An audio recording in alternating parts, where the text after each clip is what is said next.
Hi everyone, this is Audap. Let's continue our game of Napoleon Maiden, Episode 1 of Maiden Without the Word Impossible, running on Nintendo Switch.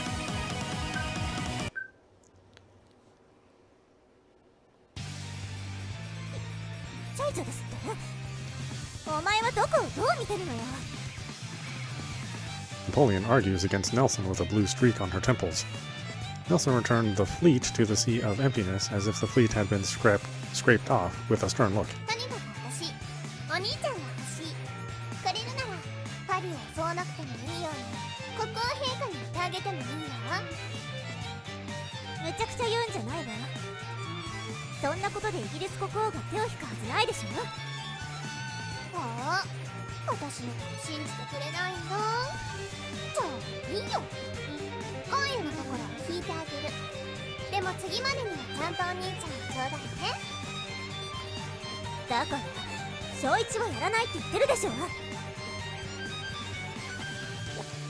Nelson suddenly turned her back on Napoleon's roaring voice.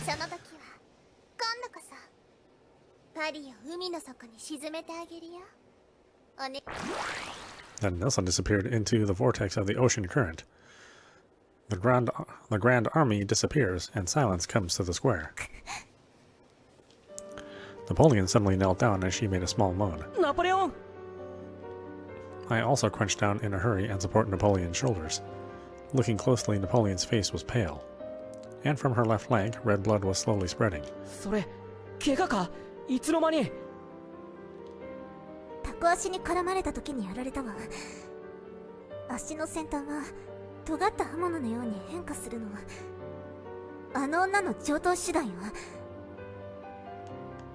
Okay, this is still like super loud. I mean, this is actually turned down pretty good.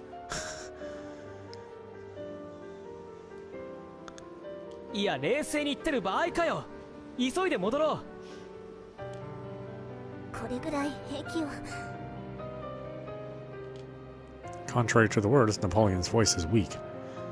Oh, you can pretend to be. Or, oh, can you pretend to be? I leaned over to Napoleon, hugged her little body, and lifted it.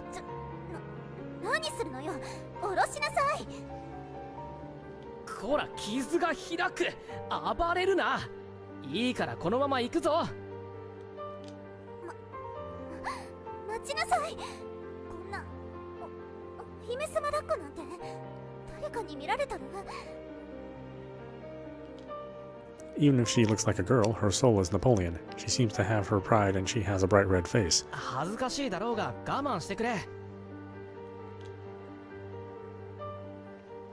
I started returning to military headquarters slowly, but as quickly as possible to avoid vibrations as much as possible. When I started running, Napoleon became completely quiet and was silently clinging to my neck.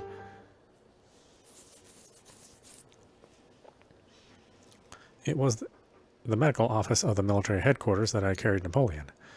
I really wanted to take her to a military hospital, but Napoleon insisted that she should be in the medical office. Napoleon is lying on a cot. One of the soldiers changes his blood and leaves the room. I mean, did he change it to AB negative from O positive or what? Hearing Napoleon's little moan, I inadvertently clasped her hand.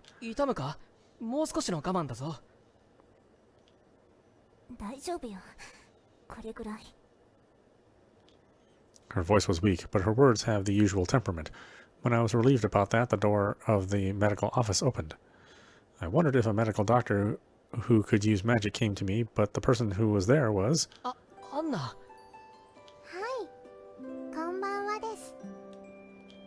Anna walked out to Napoleon's bed and she immediately took off her uniform. I got so embarrassed that I turned my eyes away, but Anna turned over only the clothes around Napoleon's belly. Blood is bleeding on Napoleon's thin white flank. I turned my eyebrows in spite of the pain.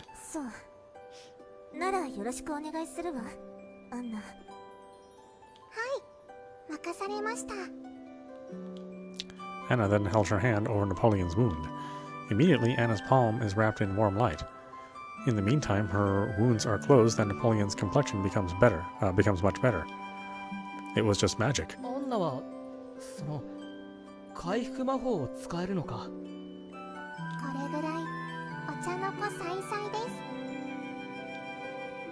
I don't think such words would come out of the French mouth, and I blinked my eyes.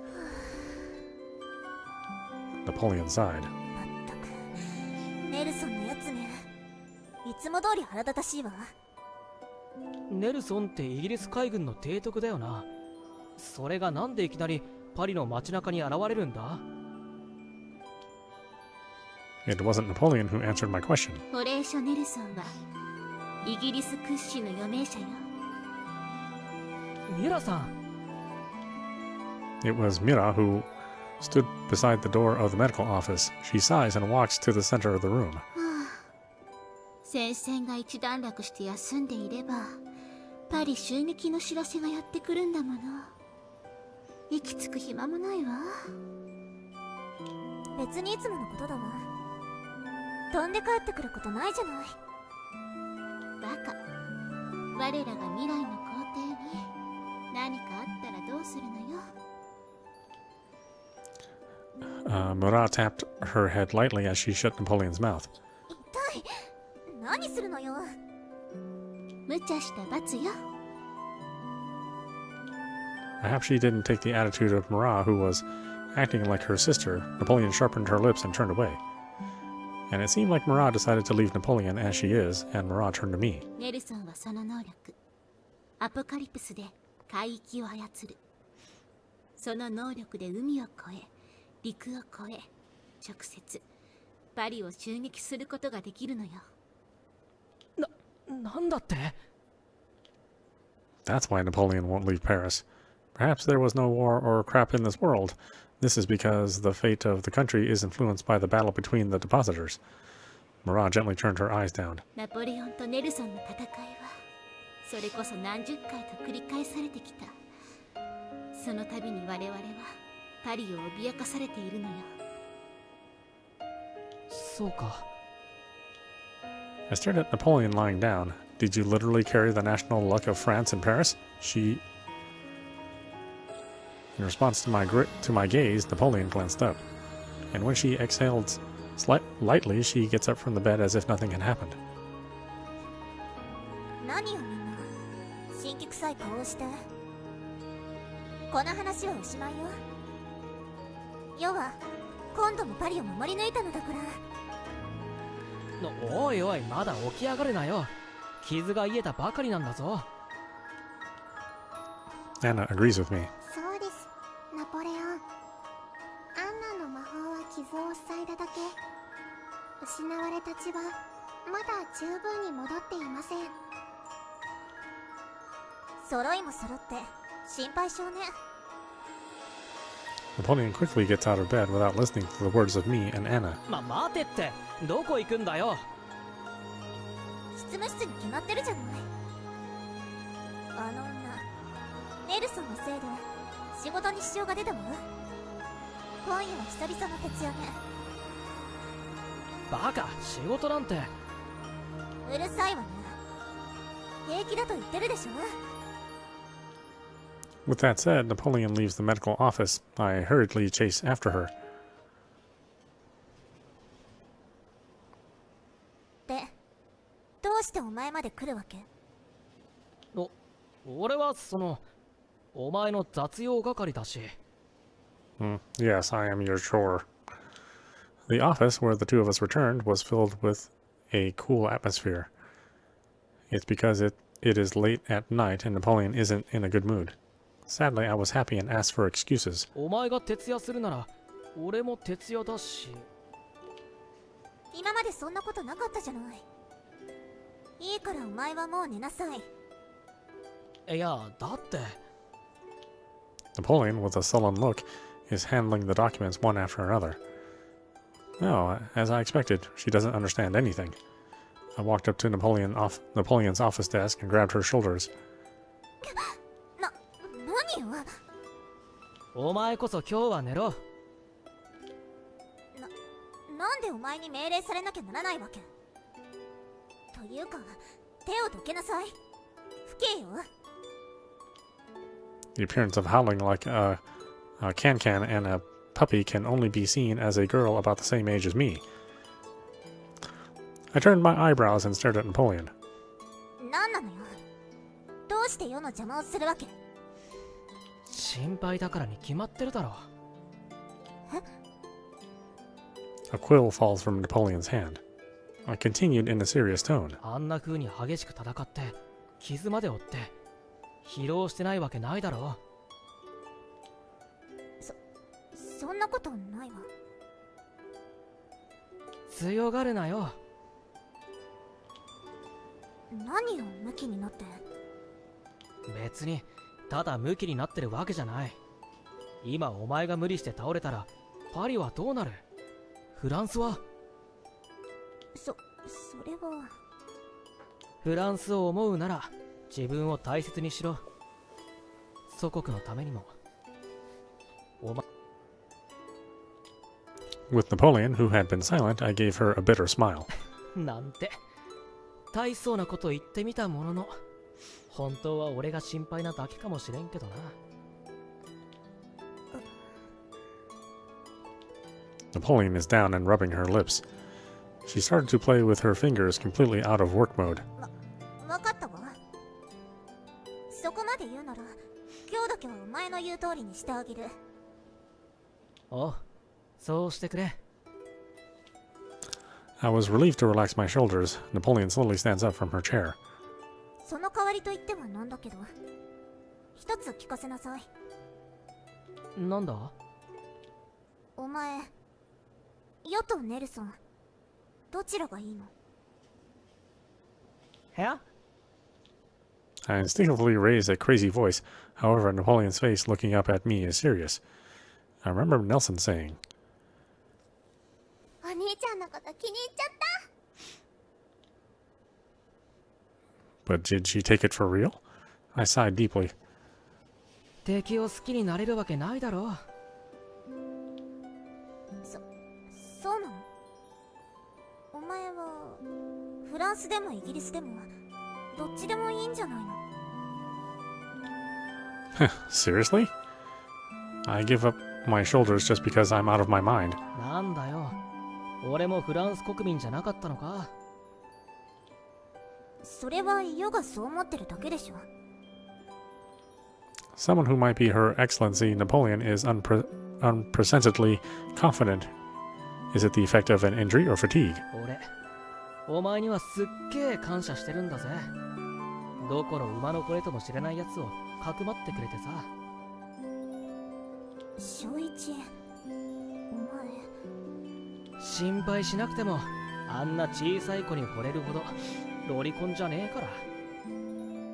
ロリコン？なあ、こっちの話。ほら、それより早く休もうぜ。寝室まで送ってやるから。 I pushed Napoleon's back before being snooped badly. Napoleon glanced over his shoulder. 送ってくれるのはお前が私のこと心配だから？それ以外に何があるんだよ。なんでもないわ。いい心がけね。褒めてやらないこともないわ。 Oops, my usual condition is back. I squinted lightly and quietly closed the office door. The day after Horatio Nelson's attack on Paris. In Napoleon's office, the sound of the pen tip sliding over the document was still heard. まったく、ワーカホリックだな。 I put the tea brewed in the cafeteria on the office desk. After glancing at it, Napoleon asks, 何よ、ワーカーホリックって。仕事人間ってことだよ。 Oh, well, that explains it. 当たり前のこと言うんじゃないわよ。 Napoleon frowns, not knowing that she has been ridiculed for her company slaves. I approached the window of the office, trying to replace the air. When I opened the flip-up window, I could see the view of Paris through the gap. When I leaned forward and took a peek, I saw the square. Carpenters were repairing the plaza, which was somewhat damaged in the battle last night. A strong wind blows there. Along with Napoleon's scream, there was a quick noise. Looking back in a hurry, documents are scattered on the red carpeted floor. もうお前、何してるのよ。悪い。空気が悪いかなって思って。書類仕事がない時にしなさいよね。そんな時ないだろ。つべこべ言うな。まったくもう。Of course, I needed to help Napoleon standing up and collecting documents, or rather, it's all my fault. As we picked up the documents with all our might, our fingers reached out, suddenly overlapped. Napoleon pulls her arm in a quick move. There was a slight sweat on her face. 急に触るんじゃないわよ。そんなこと言われても。On the other hand, the warmth of Napoleon who touched her fingertips did not leave my head for some reason. Moreover, it looks like Napoleon in front of me is shining. It gets more and more confusing. Napoleon stood up in a hurry. そもそもお前が悪いのだから、お前が片付けなさい。余が手伝う義理などないわ。The face and ears that turned away are slightly dyed red. わかったよ。I gathered all the paperwork to deceive my heartbeat. There, I heard a knock. 誰かしら。When Napoleon asked, the door opened. It was Marat and Anna who were there. あら、これは一体どうしたの？ Looking down at the paper scattered on the floor, Marat puts her hand on her mouth. かなり散らかっているのです。 Napoleon, who took her seat again, complained to Anna's words. どこかの誰かさんが窓を開けてしまったのよ。強風で書類がバラバラになってしまったわけ。まったく雑用係の分際で世の仕事を増やすのだから。だから悪かったってば。相変わらず仲良しなのね。どこが？ Unexpectedly, my voice overlaps with Napoleon's. Marat shook her shoulders more and more funny. そんなあなたたちに朗報よ。なんとここにオペラ座のチケットがあるの。However, Marat took out 2 pieces of paper from her bosom. Opera is also a tourist attraction in France. The Phantom of the Opera set there is too famous.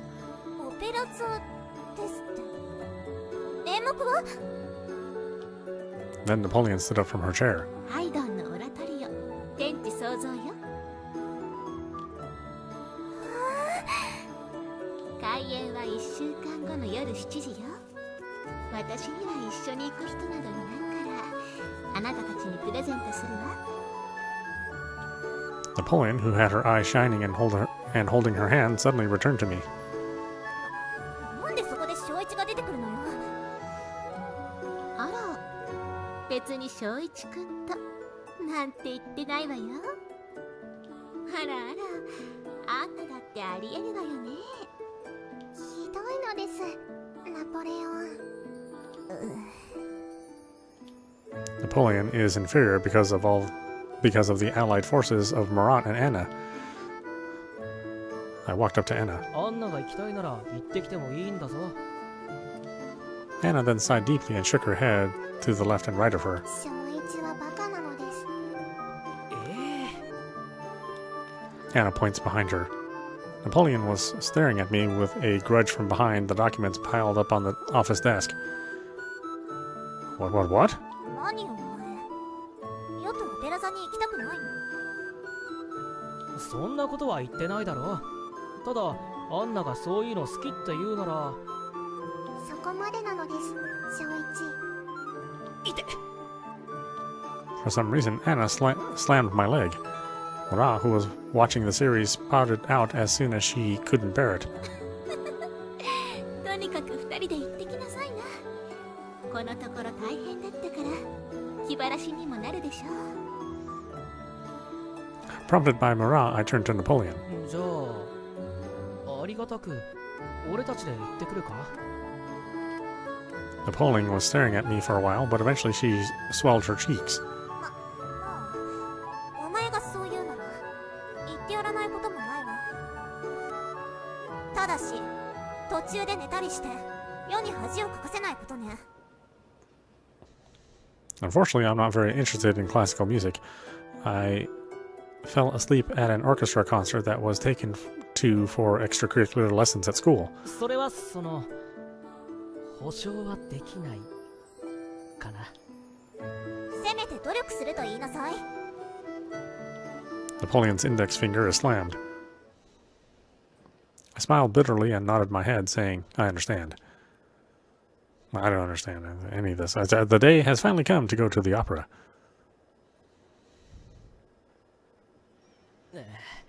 こんなのどう見ても服に着られてるよな。I look at myself in the glass window of the corridor and make a bitter face. A black bow tie and a white shirt. The expensive fabric black tie has a shiny silk color. It's like a wedding groom. French people of this era may be accustomed to wearing it, but as an ordinary high school student, not particularly handsome, I was completely defeated by clothes. まったくミュラさんめ。It was Murat who arranged this. オペラ座に行くんだから翔一くんもおしゃれしなくちゃ。 This is the result of being told that. Certainly there is a dress code in the prestigious opera house, but while thinking so, I came to the front of Napoleon's room. そういえばドレスコードか。Stop in front of the door and suddenly think. Napoleon wouldn't be able to go with her usual military uniform. No, is military uniform a uniform for military personnel? But we don't usually get a chance to dress properly, so... Knock on the door with half the expectations and half the anxiety. 入ってもいいですよ。 What I heard from the other side of the door was Anna's voice for some reason. Following that, I hear her impatient tone. アンナ、ちょっと待って。ここら辺変じゃない？もう一回見てちょうだい。全然変じゃないですよ、ナポレオン。でも、この髪型は？とりあえず小一を入れますね。待ってよ、心の準備が。The door of the office opened to shake off Napoleon's call. Beyond that was Anna. どうぞ。 Anna quickly avoids her petite body to the side. Then... Napoleon was there with a shy, embarrassed look. I was also speechless. The hair that is always tied in two is pulled down, and a part of it is braided into a dumpling-like hairstyle. Yes, those are the words I would use. A white pedestal hair ornament is wrapped around the head like a tiara or headband. And a neat light blue dress. The wide open chest and delicate shoulders are exposed. The fluffy skirt is luxurious with plenty of ribbons and lace. Honestly, she looks insanely beautiful. I forgot to breathe and was fascinated by the dressed-up Napoleon. 何を？言いたいことがあるなら言いなさい。Napoleon says in an angry, sullen tone. 小一。 Anna glanced at me. I finally returned to myself. その My heart beats so painfully. It is embarrassing to make eye contact, but I can't help but look away from Napoleon. とっても似合ってる。 When asked to squeeze, Napoleon immediately clasped her hand and made her eyes shine. 本当？お世辞という可能性もあるわね。部屋に入っていきなり黙り込んじゃったし。いや本当だっていつもとまた違ってて、その驚いたんだ。いつもね。飾り気がなくて悪かったわね。そうじゃなくて。 Anna slipped by my side, and I tapped Napoleon's forehead. 痛い。ナポレオン、目です。今日くらいは素直にならないと怒りますよ。もう怒ってると思うんだけど。 Napoleon is in tears while holding her forehead down. For the time being, before she went out, Anna seemed to take care of her so that it wouldn't turn red. Anna sometimes says she's not childish or behaves like an adult. I still don't know which one is younger. Napoleon sharpened his lips, and I smiled unintentionally.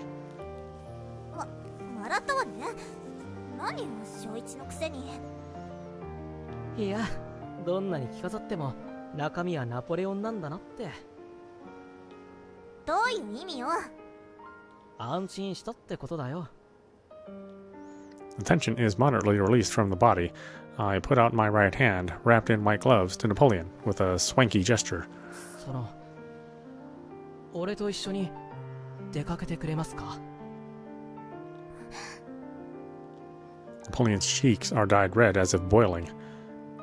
そんな急にレディーにするようにされても。立派なレディーだと思うけど。それは。 Napoleon was confused for a while, but then she put her hand wrapped in lace gloves on my hand. 喜んで。I was relieved to smile that I couldn't refuse. Napoleon also lowered her eyebrows and laughed a little. Well, it's the beginning of a fun night. The carriage sways. Despite the night, the road seemed crowded. Perhaps for the same purpose, the traffic jam becomes more pronounced as we approach the opera house. 少し時間がかかりそうね。まあ余裕を持って出てきたし大丈夫だろう。 I mean, like, why am I in like an Oregon Trail style wagon carting Napoleon around? Napoleon nods small. Obviously, the appearance was even more gorgeous and pretty than usual. I couldn't look directly and turned away in a hurry. Napoleon, who doesn't know much about that, leaned her face to look into my expression. そういえば、お前の話ってあんまり聞いたことがないわね。え、俺の話？ええ。例えば、そう。未来から来たのでしょ？あと、異国のものよね。When I glanced sideways, Napoleon's jewel-like eyes were even more curious and shining. I answered with a shy throat clearing. そうだな。俺の国は日本と呼ばれるところだったんだ。日本？ジパングではなくて？俺たちはそう呼んでた。俺は学生でさ、毎日学校に行って勉強してたんだ。学生だったのね。私が天命を授かってから行った軍学校のようなもの？いや、普通の学校だよ。数学とか歴史とか勉強するんだ。あと俺は部活、特にスポーツもしてなかったから、友達と一緒に帰って途中で買い食いしたりして。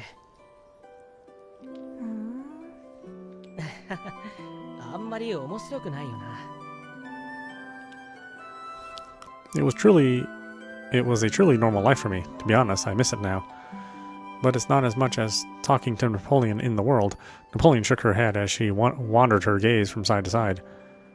いいえ、興味深いわ。それにとても楽しそうね。I noticed that the tone was mixed with a slight admiration. That's true. No matter how much Napoleon's fate is, the contents are a girl of about my age. I miss my normal life.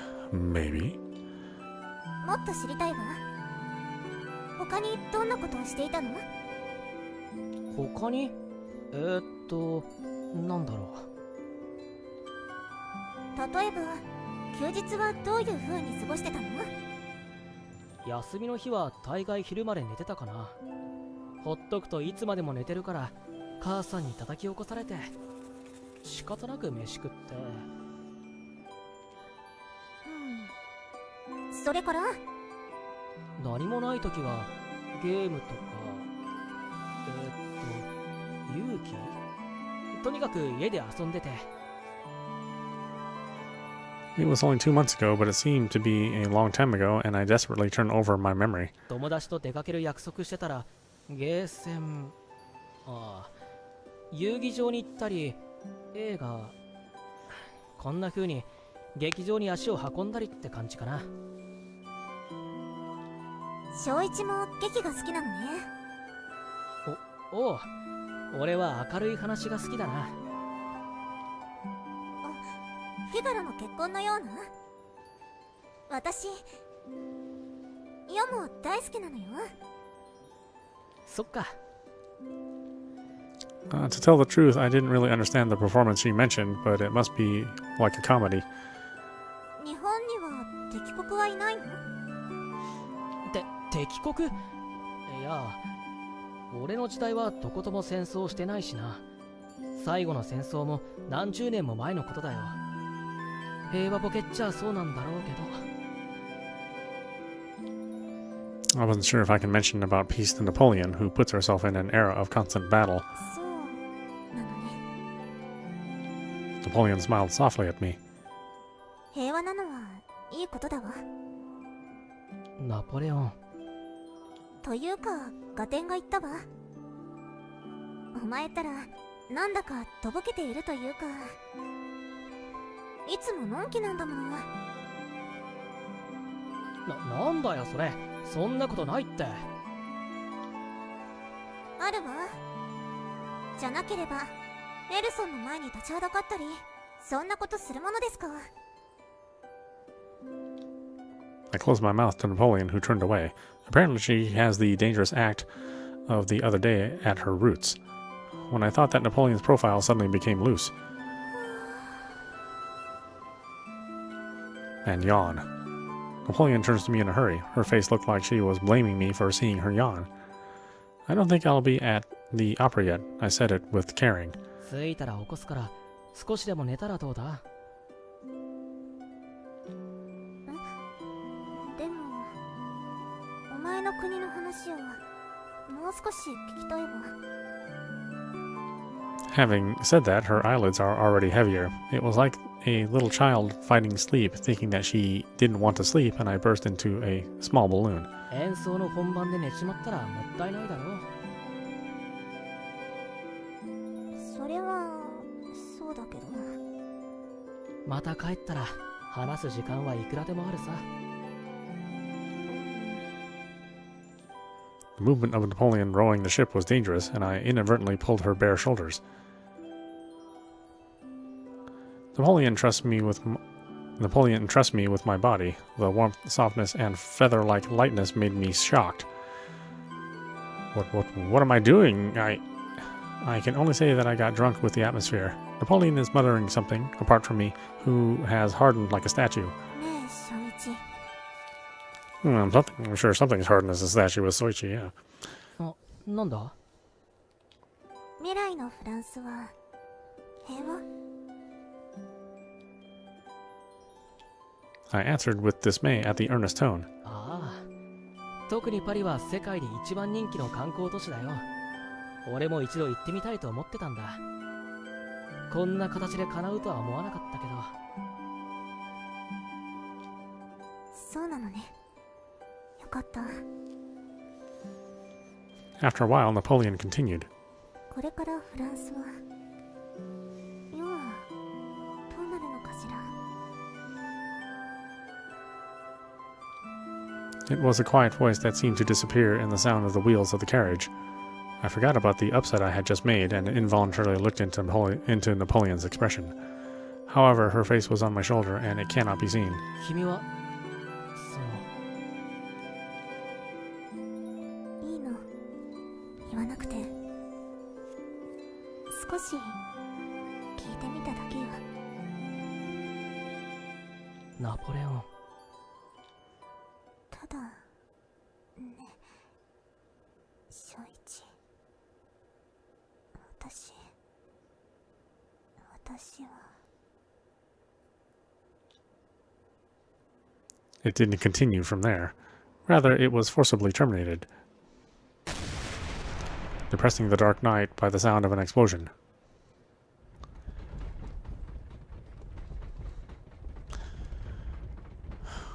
The carriage shook. It tilted so much that I thought it was upside down. My pitiful screaming echoes. In contrast, Napoleon jumped up and immediately stood up and looked into the coachman's pedestal. 何事か。爆弾です。爆弾が仕掛けられていました。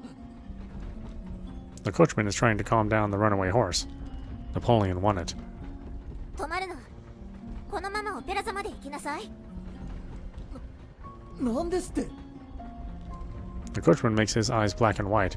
It was the same feeling for me. ナポレオン、火がついてるかもしれない。それに次の爆弾もあるかも。火がついた気配はない。きっと失敗作だわ。バカ、暗殺されようとしてるんだぞ。それならなおさらよ。狼狽するところなんて見せられない。このナポレオン・ボナパルトが暗殺なんかに屈してなるものですか。I can't believe the text also shakes. Somewhere in the carriage may have broken. Napoleon's looking straight ahead in a carriage that shakes even more. The bright red fighting spirit. The mission is burning in the back. It's painfully. I had no choice but to watch over Napoleon. Me and Napoleon then, surprisingly, watched the Oratio as it was. It was majestic music, but it never came to my ears. Obviously, there was such a terrible event. The assassin must have confirmed somewhere that Napoleon's bombing failed. If so, he may have sneaked into this opera and still see the opportunity to kill Napoleon. When I think so, I can't help myself. Napoleon was looking straight at the stage. However, the expression is steep. The bare, mellow shoulders were quivering. Upon returning, Napoleon shut himself up in the office. 着替えるから入ってくるんじゃないわよ。Napoleon said. Her behavior was as if she was watching the Oratio normally and pretending to be the wind that came back. I just stand in front of the office. Then multiple fluttering and footsteps approach there. There is Marat, who looks impatient, and Anna, who has the same expression as usual. As soon as Marat stops, she rushes to me, breathing on her shoulders. ナポレオンが暗殺未遂にあったって本当なの？はい。幸い爆弾が不良品だったようで、ナポレオンも俺も無事でした。正一、よかったです。 Anna's flat voice calms my heart a little. Then, suddenly, the door of the office opened. There was Napoleon, who returned to her usual military uniform. お前たち、人の部屋の前でうるさいわよ。ナポレオン、なんともないの？ Marat asked with her blue face. Napoleon snorted. この通り、なんともないわ。あれ式のことで、このナポレオンを殺せるだなんて、見くびられたものね。ナポレオン。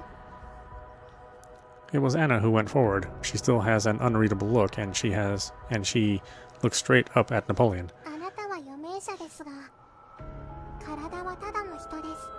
不意の爆発にあってはひとたまりもないのです。 There's no lump in a sudden explosion, yes. Something I also say on Tinder fairly often. そんなこと分かっているわ。 Napoleon, who is always soft to the young Anna, says something pushing it out. I told her to go along with Anna's words. そうだぞ。それになんであんな無茶したんだ。そのままオペラ座に行くだなんて。どこに敵が潜んでいるかわからないのに。だから言ったでしょ。いずれ皇帝となる者があんなことで動じてはならないのよ。あんなことって。 You were about to be killed. Napoleon turned her back on us so as to block my words that I was trying to continue. さすがに今日は疲れたわ。さっさと休むことにする。正一、お前も早く休みなさい。ナポレオン。 Only if I have time to stop. Napoleon got used to her boots and disappeared into the back of her corridor. Marat's sigh echoes on the spot. とにかく後のことはこちらで処理するわ。正一君も疲れたでしょ。休んだ方がいいわ。はい。正一、アンナはもう寝るのです。途中まで一緒に行きましょう。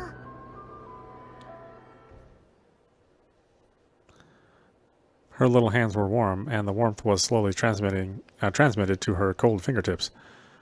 Tick, tick, tick, tick. Only the footsteps of me and Anna echo in the hallway. Other military personnel are probably being driven to the scene of the attempted assassination of Napoleon.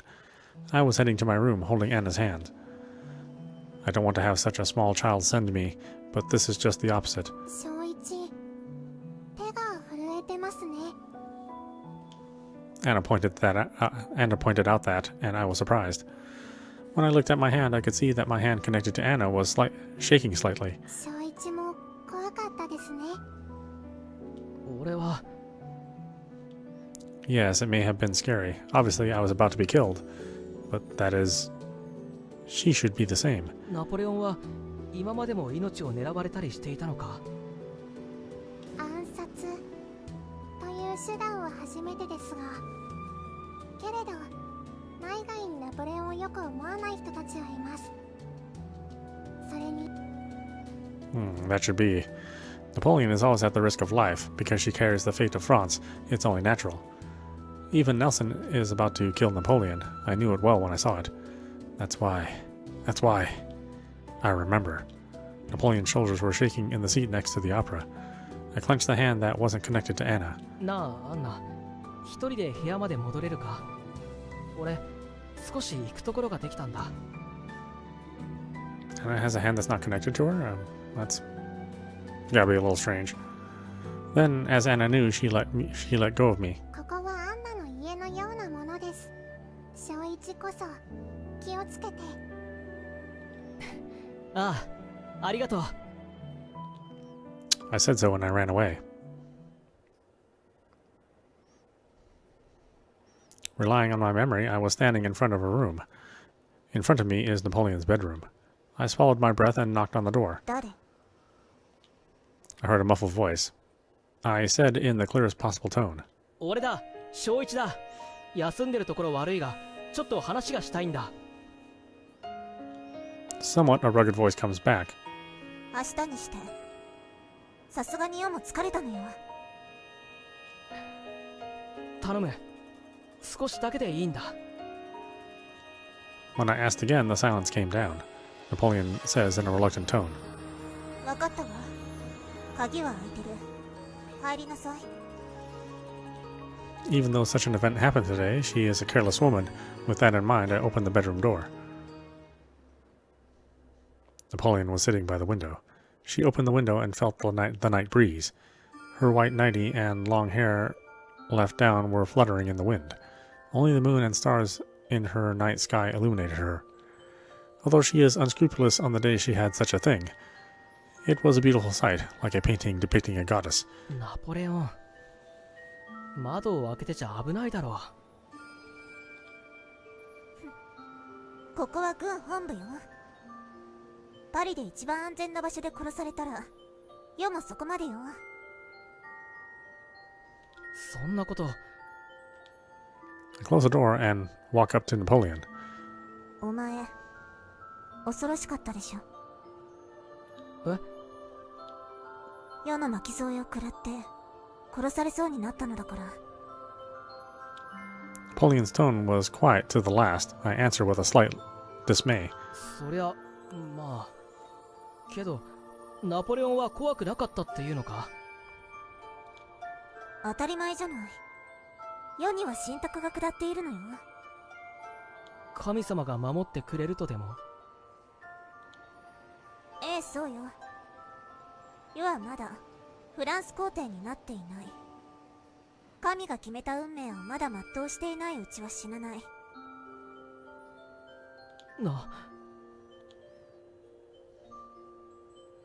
Well, Napoleon is a depositor. She has a determined future of becoming an emperor of France. Until then, she never dies. That's what it is. 死なないと分かっているのに、怯えるなんてありえないわ。So Napoleon finally turned to me, as always with a confident smile. But why? It looks like a mask stuck to her face forcibly. なあ、もっと近くに行ってもいいか？え？ Ignoring the surprised Napoleon and not waiting for her reply, I slowly walked up to the window.